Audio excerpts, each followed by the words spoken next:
সংঘর্ষের আছে উত্তপ্ত পশ্চিম এশিয়া, চলছে হামলা পাল্টা হামলা। বাহরিনে আমেরিকার নৌসেনা ঘাঁটির রেডার স্টেশন উড়িয়ে দিল ইরান। ড্রোন আক্রমণে আমেরিকার 560 জন সেনা নিহত হয়েছেন, দাবি তেহরানের।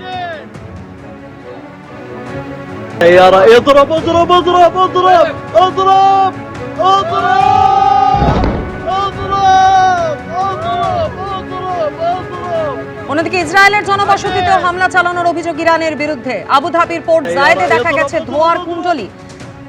লেবাননের বেইরুট বিমান থেকে বোমা বর্ষণ করেছে ইসরায়েল। লেবাননের বিভিন্ন জায়গায় হেজবুল্লাহর ঘাঁটিতে আক্রমণ ইসরায়েলি সেনার। এদিকে আমেরিকা এবং ইসরায়েলের যৌথ অভিযান অব্যাহত। যৌথ অভিযানে নিহত খামেনেইয়ের ছেলে মোজতাপাও, এমনটাই খবর সংবাদ মাধ্যম সূত্রে। উত্তপ্ত পশ্চিম এশিয়া, যার সরাসরি প্রভাব পড়েছে ভারতীয় শেয়ার বাজারে। বাজার খুলতেই 950 পয়েন্টের বেশি পড়েছে সেন্সেক্স। বাজার খুলতেই 250 পয়েন্টের বেশি নেমেছিল নিফটিও। এখনো শেয়ার বাজারে নিম্নমুখী দুই সূচক সেন্সেক্স এবং নিফটি। ইরান ইসরায়েলের সংঘর্ষের মধ্যেই আরও বেড়েছে অপরিশোধিত তেলের দামও। আন্তর্জাতিক বাজারে অপরিশোধিত তেলের ব্যারেল প্রতি দাম হয়েছে $82। এর আগে আন্তর্জাতিক বাজারে তেলের দাম ছিল ব্যারেল পিছু $70। এসআইআর এর চূড়ান্ত তালিকায় 63.5 লক্ষ ভোটারের নাম বাদ গিয়েছে। 60 লক্ষেরও বেশি নাম এখনো বিবেচনাধীন। আর এরই প্রতিবাদে এবার ধর্নায় বসতে চলেছেন মুখ্যমন্ত্রী মমতা বন্দ্যোপাধ্যায়। আগামী শুক্রবার অর্থাৎ 6 তারিখ ধর্মতলায় ধর্নায় বসছেন তিনি। গতকাল সাংবাদিক বৈঠক করে একথা জানিয়েছেন অভিষেক বন্দ্যোপাধ্যায়। এসআইআর প্রক্রিয়ার একেবারে শুরু থেকেই কমিশনের সঙ্গে বারবার সংঘাতে গিয়েছে তৃণমূল কংগ্রেস। রাস্তায় নেমে প্রতিবাদ, জ্ঞানেশ কুমারকে 6 বার চিঠিও লিখেছেন মমতা বন্দ্যোপাধ্যায়। এরপর 4 ফেব্রুয়ারি নিজের করা এসআইআর মামলায় সুপ্রিম কোর্টে দাঁড়িয়ে সওয়ালও করেন মুখ্যমন্ত্রী মমতা বন্দ্যোপাধ্যায়। আর এবার গত শনিবার চূড়ান্ত ভোটার তালিকা প্রকাশের পর ফের একবার কমিশনের সঙ্গে সংঘাতের রাস্তায় তৃণমূল কংগ্রেস।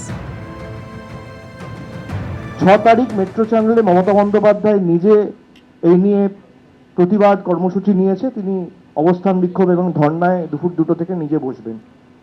তারপরে পরবর্তী কর্মসূচি তিনি অ্যানাউন্স করবেন। সেখানে দলের সর্বস্তরের প্রতিনিধি, কলকাতার আশেপাশে পার্শ্ববর্তী জেলায় যারা রয়েছেন তারা আসবেন নিজের এলাকা সামলে, এবং পরবর্তী দলের কর্মসূচি 6 তারিখ সেখান থেকে মমতা বন্দ্যোপাধ্যায় নিজে ঘোষণা করবেন।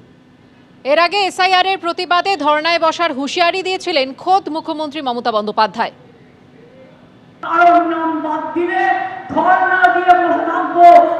এখানে একজন স্বরাষ্ট্রমন্ত্রী আছে, এক চোখে তার দুর্যোধন আর এক চোখে তার দুঃশাসন।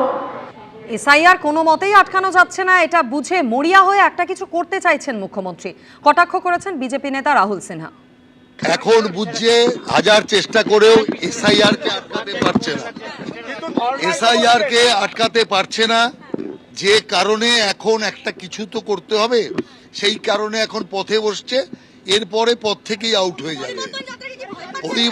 পরিবর্তন যাত্রাকে ভয় পেয়েই তো পথে বসে গেছে, এরপর পথ থেকে আউট হয়ে যাবে। তৃণমূল ভবনে সাংবাদিক বৈঠক করে মমতা বন্দ্যোপাধ্যায়ের কর্মসূচি ঘোষণা করার পাশাপাশি অভিষেক বন্দ্যোপাধ্যায় কড়া ভাষায় নির্বাচন কমিশনকেও আক্রমণ করেন। পাল্টা জবাব এসেছে বিজেপির তরফে।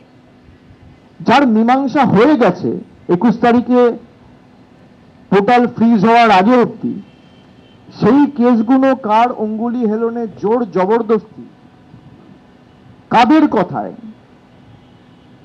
কাদের অঙ্গুলি হেলনে, কাদের চাপে, কাদের বশ্যতা স্বীকার করে আপনি আন্ডার অ্যাডজুডিকেশনে ঢোকালেন।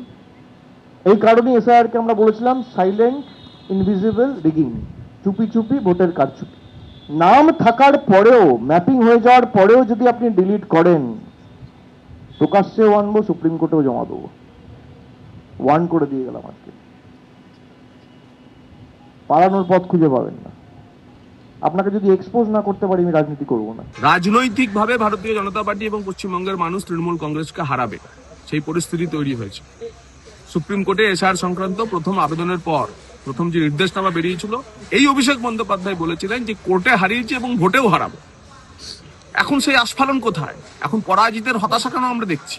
এবিপি আনন্দ, এগিয়ে থাকে, এগিয়ে রাখে।